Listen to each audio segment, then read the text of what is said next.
Hello ವೀಕ್ಷಕರೇ, ಪ್ರಿಯಾ ರುಚಿ ಚಾನಲ್ಗೆ ಸ್ವಾಗತ.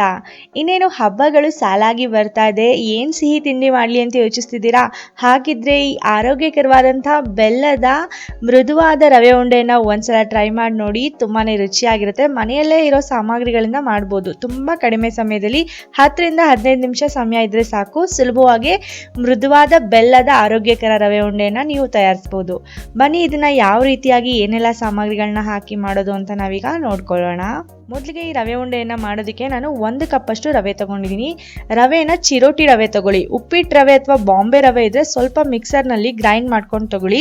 ಚಿರೋಟಿ ರವೆ ಇದ್ರೆ ಹಾಗೆ ತಗೊಳ್ಳಿ. 1 ಕಪ್ ಅಷ್ಟು ತಗೊಂಡಿದ್ದೀನಿ. ಯಾವುದಾದ್ರೂ ಅಳತೆ ಮಾಡೋದಕ್ಕೆ 1 ಕಪ್ ತಗೊಳ್ಳಿ.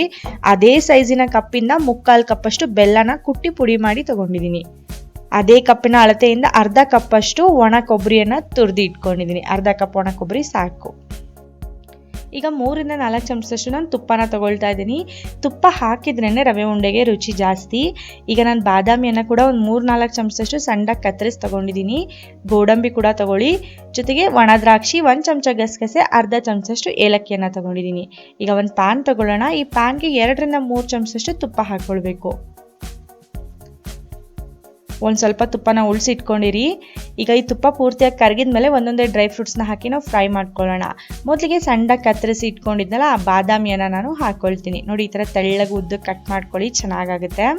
ಈ ಬಾದಾಮಿಯನ್ನು ಚೆನ್ನಾಗಿ ಫ್ರೈ ಮಾಡ್ಕೊಳ್ಬೇಕು. ಬಾದಾಮಿ ಫ್ರೈ ಆಗೋದಕ್ಕೆ ಸ್ವಲ್ಪ ಸಮಯ ಜಾಸ್ತಿ ಹಿಡಿಯುತ್ತೆ. ಮೊದಲಿಗೆ 1 ನಿಮಿಷ ಬಾದಾಮಿಯನ್ನು ಮಾತ್ರ ಹಾಕಿ ನಾವು ಚೆನ್ನಾಗಿ ಫ್ರೈ ಮಾಡ್ಕೊಳ್ಳೋಣ. ಗ್ಯಾಸ್ ಫ್ಲೇಮ್ನ ಮೀಡಿಯಮ್ ಅಥವಾ ಲೋ ಆಗಿ ಇಟ್ಕೊಂಡು ಫ್ರೈ ಮಾಡ್ಕೊಳ್ಳಿ. ಈಗ ಬಾದಾಮಿ ಫ್ರೈ ಆಗಿದೆ. ಸ್ವಲ್ಪ ಲೈಟಾಗಿ ಗೋಲ್ಡನ್ ಕಲರ್ ಬಂದಮೇಲೆ ಇದಕ್ಕೆ ಗೋಡಂಬಿ ಕೂಡ ಹಾಕ್ಕೊಳ್ತೀನಿ. ಇದಕ್ಕೇನೆ ಗೋಡಂಬಿನೂ ಕೂಡ ಸೇರಿಸ್ಕೊಂಡು ಫ್ರೈ ಮಾಡ್ಕೊಳ್ಳೋಣ. ಗೋಡಂಬಿನ ಕೂಡ 1 ನಿಮಿಷ ಚೆನ್ನಾಗಿ ಫ್ರೈ ಮಾಡ್ಕೊಳ್ಬೇಕು. ಗೋಡಂಬಿ ಕೂಡ ಸ್ವಲ್ಪ ಲೈಟಾಗಿ ಗೋಲ್ಡನ್ ಕಲರ್ ಬಂದಿದೆ ಅಂದಾಗ ಒಣ ದ್ರಾಕ್ಷಿ ಕೂಡ ಹಾಕ್ಕೊಂಡ್ಬಿಡಿ. ಒಣ ದ್ರಾಕ್ಷಿ ತುಂಬ ಬೇಗ ಫ್ರೈ ಆಗಿಬಿಡುತ್ತೆ.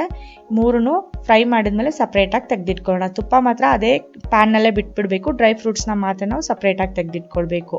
ನೋಡಿ, ಫ್ರೈ ಆಗಿರೋ ಡ್ರೈ ಫ್ರೂಟ್ಸ್ನೆಲ್ಲ ಸಪ್ರೇಟಾಗಿ ಒಂದು ಅಗಲವಾಗಿರೋ ಪರಾತಿಗೆ ಹಾಕ್ಕೊಂಡಿದ್ದೀನಿ. ಯಾಕೆಂದರೆ ಇದರಲ್ಲೇ ರವೆ ಉಂಡೆ ಕಲಿಸೋದು ನಾನು. ಹಾಗಾಗಿ ಫ್ರೈ ಮಾಡಿರೋ ಡ್ರೈ ಫ್ರೂಟ್ಸ್ನ ಅದರಲ್ಲಿ ಹಾಕಿಟ್ಕೊಂಡಿದ್ದೀನಿ. ಈಗ ಈ ಉಳಿದಿರೋ ತುಪ್ಪಕ್ಕೆ ನಾನು 1 ಕಪ್ ಅಷ್ಟು ಆಗಲೇ ತೆಗೆದಿಟ್ಕೊಂಡಿದ್ದೆಲ್ಲ ಚಿರೋಟಿ ರವೆ ಅದನ್ನು ಹಾಕ್ಕೊಂಡು ಚೆನ್ನಾಗಿ ರೋಸ್ಟ್ ಮಾಡ್ಕೊಳ್ತಾ ಇದ್ದೀನಿ. ಘಮ ಘಮ ಅಂತ ವಾಸನೆ ಬರೋವರೆಗೂ ಚೆನ್ನಾಗಿ ರೋಸ್ಟ್ ಮಾಡ್ಕೊಳ್ಳಿ. ಮೀಡಿಯಮ್ ಉರಿಯಲ್ಲಿ ಇಟ್ಕೊಂಡು ನೀವು ಚೆನ್ನಾಗಿ ರೋಸ್ಟ್ ಮಾಡ್ಕೊಳ್ಬೇಕಾಗುತ್ತೆ. ತುಂಬ ಹೈ ಫ್ಲೇಮ್ನಲ್ಲಿ ಇಟ್ಕೊಂಡ್ರೆ ಹೊತ್ತೋ ಚಾನ್ಸಸ್ ಇರುತ್ತೆ.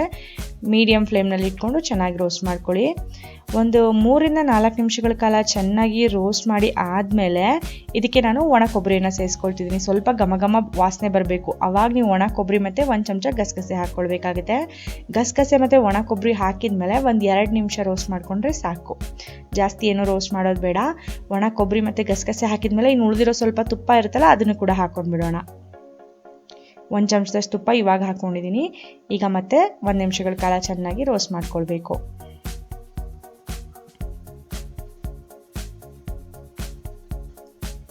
ಈಗ ಒಣ ಕೊಬ್ಬರಿ, ಗಸಗಸೆ, ರವೆ ಎಲ್ಲ ಚೆನ್ನಾಗಿ ಫ್ರೈ ಆಗಿದೆ. ಈಗ ಇದನ್ನು ನಾನು ಆಗಲೇ ಒಂದು ಪರಾತಲ್ಲಿ ನಾನು ಡ್ರೈ ಫ್ರೂಟ್ಸ್ನೆಲ್ಲ ಹಾಕ್ಕೊಂಡಿದ್ನಲ್ಲ ಅದೇ ಪರಾತ್ಗೆ ಈ ರೋಸ್ಟ್ ಮಾಡಿರೋ ಎಲ್ಲ ರವೆ, ಒಣ ಕೊಬ್ಬರಿ ಮತ್ತು ಗಸಗಸೆಯನ್ನು ಕೂಡ ನಾನು ಹಾಕ್ಕೊಳ್ತಾ ಇದ್ದೀನಿ. ತುಂಬ ಒಳ್ಳೆ ಸುವಾಸನೆ ಬರ್ತಾ ಇದೆ. ನೋಡಿ, ಪೂರ್ತಿ ರವೆ ಹಾಕ್ಕೊಂಡಿದ್ದೀನಿ. ಈಗ ಇದಕ್ಕೇ ಒಂದು ಅರ್ಧ ಚಮಚದಷ್ಟು ಏಲಕ್ಕಿ ಪುಡಿಯನ್ನು ಕೂಡ ಹಾಕ್ಕೊಂಡ್ಬಿಡ್ತೀನಿ. ಈಗ ಎಲ್ಲ ಪದಾರ್ಥಗಳನ್ನ ಒಂದ್ಸಲ ಚೆನ್ನಾಗಿ ಮಿಕ್ಸ್ ಮಾಡ್ಕೊಳ್ಳೋಣ. ಈಗ ಬೆಲ್ಲದ ಪಾಕ ಮಾಡಿ ಹಾಕಿ ಉಂಡೆ ಮಾಡಿದ್ರೆ ಉಂಡೆ ರೆಡಿ ಆಗಿಬಿಡುತ್ತೆ. ಒಂದ್ಸಲ ಡ್ರೈ ಫ್ರೂಟ್ಸು, ಏಲಕ್ಕಿ ಪುಡಿ, ರವೆ ಎಲ್ಲ ಚೆನ್ನಾಗಿ ಮಿಕ್ಸ್ ಮಾಡ್ಕೊಳ್ಳೋಣ.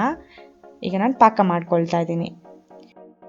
ಪಾಕ ಮಾಡೋದಕ್ಕೆ ಮತ್ತು ಅದೇ ಪ್ಯಾನ್ಗೆ ನಾನು 3/4 ಕಪ್ಪಷ್ಟು ಬೆಲ್ಲವನ್ನು ಕುಟ್ಟಿ ಪುಡಿ ಮಾಡಿ ಇಟ್ಕೊಂಡಿದ್ದೆನಲ್ಲ ಅದನ್ನು ಹಾಕ್ಕೊಂಡಿದ್ದೀನಿ.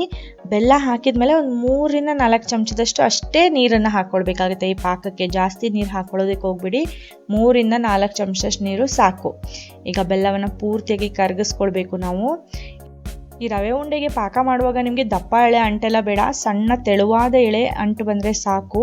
ಹಾಗಾಗಿ ಗ್ಯಾಸ್ ಫ್ಲೇಮ್ನ ಸಣ್ಣ ಇಟ್ಕೊಂಡು ನೀವು ಕುದಿಸ್ಕೊಳ್ಬೇಕು. ಜೋರಾಗಿ ಇಟ್ಕೊಂಡ್ಬಿಟ್ರೆ ಬೇಗ ಗಟ್ಟಿ ಆಗಿಬಿಡುತ್ತೆ ಪಾಕ. ಸಣ್ಣ ಇಟ್ಕೊಂಡು ಬೆಲ್ಲ ಕರಗಿಸಿದ್ಮೇಲೆ ಈ ಥರ ಅಂಟು ಚೆಕ್ ಮಾಡಿ. ತೆಳುವಾದ ಅಂಟು ಬಂದರೆ ಸಾಕು. ಗ್ಯಾಸ್ ಫ್ಲೇಮ್ನ ಆಫ್ ಮಾಡಿ ಇದನ್ನು ಸೋಸಿ ನಾವು ರವೆಯಲ್ಲಿ ಹಾಕ್ಕೊಳ್ಬೇಕಾಗತ್ತೆ. ಈಗ ನಾನು ರವೆಗೆ ಸೋಸಿ ಹಾಕ್ಕೊಳ್ತಾ ಇದ್ದೀನಿ. ಪೂರ್ತಿ ಪಾಕ ಅಷ್ಟು ಒಂದೇ ಸಲ ಹಾಕ್ಕೊಳ್ಳೋದಿಲ್ಲ ನಾನು. ಮೊದಲಿಗೆ ನಿಮಗೆ ತೋರಿಸ್ತೀನಿ. 3/4 ಭಾಗದಷ್ಟು ಪಾಕವನ್ನು ಹಾಕಿ ಇನ್ನು 1/4 ಭಾಗ ತೆಗೆದಿಡ್ತೀನಿ. ಉಂಡೆ ಕಟ್ಟೋದಕ್ಕೆ ಬರುತ್ತೋ ಇಲ್ವೋ ಅಂತ ನೀವೇ ನೋಡಿ. ಒಂದ್ಸಲ ಹಾಕಿರೋ ಅಷ್ಟು ಪಾಕನ ಚೆನ್ನಾಗಿ ಮಿಕ್ಸ್ ಮಾಡ್ಕೊಳ್ತೀನಿ. ಉಂಡೆ ಕಟ್ಟೋದಕ್ಕೆ ಟ್ರೈ ಮಾಡಿ ತೋರಿಸ್ತೀನಿ. ಉಂಡೆ ಕಟ್ಟೋದಕ್ಕೆ ಬರೋದಿಲ್ಲ, ಯಾಕೆಂದರೆ ನಾನು ಅಷ್ಟು ರವೆಗೆ ಎಷ್ಟು ಬೆಲ್ಲ ಬೇಕು ಅಷ್ಟೇ ಸರಿಯಾದ ಅಳತೆಯಲ್ಲಿ ಪಾಕ ಮಾಡ್ಕೊಂಡಿದ್ದೀನಿ. ಅಷ್ಟು ಪಾಕ ಹಾಕೊಂಡ್ರೆ ಪರ್ಫೆಕ್ಟಾಗಿ ಆಗುತ್ತೆ ನೋಡಿ. ಈಗ ಮುಕ್ಕಾಲು ಭಾಗದಷ್ಟು ಪಾಕ ಹಾಕಿ ಮಿಕ್ಸ್ ಮಾಡ್ಕೊಂಡಿದ್ದೀನಲ್ವಾ, ಈಗ ಉಂಡೆ ಕಟ್ಟೋದಕ್ಕೆ ಹೋದರೆ ಬರೋದೇ ಇಲ್ಲ ನೋಡಿ. ಇನ್ನು ಉಳಿದಿರೋ ಅಷ್ಟು ಪಾಕನ ಕೂಡ ನಾವೀಗ ಹಾಕ್ಕೊಂಡ್ಬಿಡೋಣ. ಈಗ ನೋಡಿ ಸೂಪರಾಗಿ ಮೃದುವಾದ ಲಡ್ಡು ರೆಡಿ ಆಗುತ್ತೆ. ಈಗ ಅಷ್ಟು ಪಾಕವನ್ನು ನಾನು ಹಾಕ್ಕೊಂಡಿದ್ದೀನಿ. ಈಗ ಮತ್ತೊಮ್ಮೆ ಚೆನ್ನಾಗಿ ಮಿಕ್ಸ್ ಮಾಡ್ಕೊಳ್ತಾ ಇದ್ದೀನಿ. ಅಷ್ಟು ಬೆಲ್ಲದ ಪಾಕ ಇಷ್ಟು ರವೆಗೆ ಸರಿಯಾದ ಅಳತೆಯಲ್ಲಿ ಸರಿಯಾಗಿದೆ. ಈಗ ಉಂಡೆ ಮಾಡ್ತಾ ಇದೆ, ಮೃದುವಾಗಿ ತುಂಬ ಸಾಫ್ಟಾಗಿ ತುಂಬ ಚೆನ್ನಾಗಿ ಪರ್ಫೆಕ್ಟಾಗಿ ಲಡ್ಡುಗಳು ರೆಡಿ ಆಗುತ್ತೆ. ಕೈಗೆ ಸ್ವಲ್ಪ ತುಪ್ಪವನ್ನು ಹಚ್ಕೊಳ್ಳಿ. ತುಪ್ಪ ಹಚ್ಕೊಂಡು ಉಂಡೆ ಮಾಡ್ತಾ ಹೋಗಿ. ನೀವು ಮೊದಲನೇ ಸಲ ಉಂಡೆ ಮಾಡ್ತಾ ಇದ್ರೂ ಸೂಪರಾಗಿ ಉಂಡೆ ಮಾಡ್ಬೋದು, ಅಷ್ಟು ಚೆನ್ನಾಗಾಗುತ್ತೆ. ಮತ್ತು ನೀವು ಮಾಡಿ 2 ದಿನ 3 ದಿನ ಆದರೂ ಕೂಡ ಸಾಫ್ಟಾಗಿಯೇ ಇರುತ್ತೆ. ಬಾಯಲ್ಲಿಟ್ಟರೆ ಕರ್ಗೋಗುತ್ತೆ, ತುಂಬಾ ರುಚಿಯಾಗಿರುತ್ತೆ. ಮತ್ತು ಈ ಬೆಲ್ಲದಲ್ಲಿ ಮಾಡಿರೋದ್ರಿಂದ ಇದು ಆರೋಗ್ಯಕ್ಕೂ ಕೂಡ ತುಂಬಾ ಒಳ್ಳೆಯದು. ನೀವು ಕೂಡ ಈ ಮೃದುವಾದ ಆರೋಗ್ಯಕರವಾದ ಬೆಲ್ಲದ ರವೆ ಉಂಡೆಯನ್ನು ಯಾವುದಾದ್ರೂ ಒಂದು ಹಬ್ಬಕ್ಕೆ ಟ್ರೈ ಮಾಡಿ ನೋಡಿ. ನಾನೀಗ ಒಂದು ರವೆ ಉಂಡೆಯನ್ನು ಓಪನ್ ಮಾಡಿ ತೋರಿಸ್ತೀನಿ, ಎಷ್ಟು ಸಾಫ್ಟಾಗಿ ಪರ್ಫೆಕ್ಟಾಗಿ ಬಂದಿದೆ ಅಂತ. ಈ ರವೆ ಉಂಡೆನ ನೀವು ಮಾಡಿದ್ಮೇಲೆ ಇದು 1-1.5 ತಿಂಗಳಾದರೂ ಇದು ಕೆಡೋದಿಲ್ಲ, ತುಂಬ ಚೆನ್ನಾಗಿರುತ್ತೆ. ಜಾಸ್ತಿ ದಿನ ಇಟ್ಕೊಂಡು ನೀವು ಇದನ್ನು ತಿನ್ನಬಹುದು. ನಿಮಗೆ ನಾನು ಇವತ್ತು ತೋರಿಸಿರೋಂಥ ರೆಸಿಪಿ ಇಷ್ಟ ಆಗಿದ್ರೆ ಪ್ರಿಯಾ ಸುಚಿ ಚಾನಲ್ಗೆ ಲೈಕ್ ಮಾಡಿ. ಇನ್ನೂ ಹೆಚ್ಚಿನ ಹೊಸ ರೆಸಿಪಿಗಳಿಗಾಗಿ ನಮ್ಮ ಚಾನಲ್ನ ಸಬ್ಸ್ಕ್ರೈಬ್ ಮಾಡ್ಕೊಳ್ಳಿ. ಈ ರೆಸಿಪಿ ತುಂಬ ಇಷ್ಟ ಆಗಿದ್ರೆ ನಿಮ್ಮ ಫ್ಯಾಮಿಲಿ ಫ್ರೆಂಡ್ಸ್ ಜೊತೆಗೂ ಕೂಡ ಶೇರ್ ಮಾಡ್ಕೊಳ್ಳಿ. ನಾನು ಮುಂದಿನ ವಿಡಿಯೋದಲ್ಲಿ ಹೊಸ ರೆಸಿಪಿಯೊಂದಿಗೆ ಭೇಟಿ ಆಗ್ತೀನಿ. ಇವತ್ತಿನ ವಿಡಿಯೋ ನೋಡಿದ್ದಕ್ಕಾಗಿ ಧನ್ಯವಾದಗಳು.